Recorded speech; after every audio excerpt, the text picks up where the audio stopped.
प्यार की जीत। कौसर और फैजान दो आम सी जिंदगी गुजारने वाले लोग थे।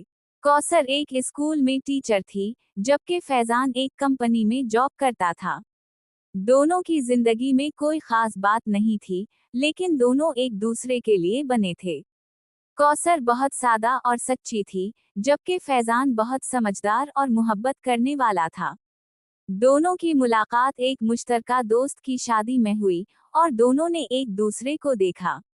कौसर फैजान को बहुत अच्छा लगा, लेकिन वो अपने दिल की बात किसी को नहीं बता सकी।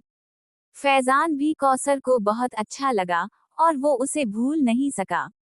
वो कौसर से बात करने की कोशिश करता था, लेकिन कौसर इससे बचती थी। एक दिन फैजान ने हिम्मत करके कौसर को कॉल किया और इससे बात करने की कोशिश की।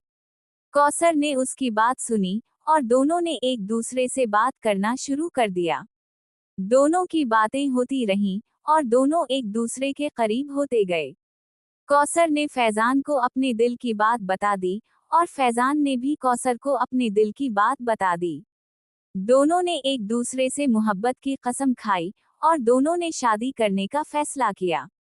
कौसर के घर वाले फैजान को पसंद नहीं करते थे, लेकिन कौसर ने अपने घर वालों को मीना लिया। फैजान और कौसर की शादी हुई और दोनों ने एक दूसरे के साथ जिंदगी गुजारना शुरू कर दी। दोनों बहुत खुश थे और दोनों ने एक दूसरे के लिए बहुत कुछ किया। कौसर ने फैजान के लिए बहुत कुछ किया और फैजान ने भी कौसर के लिए बहुत कुछ किया। दोनों ने एक दूसरे के साथ जिंदगी गुजारने की कोशिश की और दोनों बहुत खुश थे। Moral of the story. प्यार किसी भी चीज से बड़ा होता है, और अगर हम सच्ची मोहब्बत करते हैं तो हम किसी भी मुश्किल का सामना कर सकते हैं।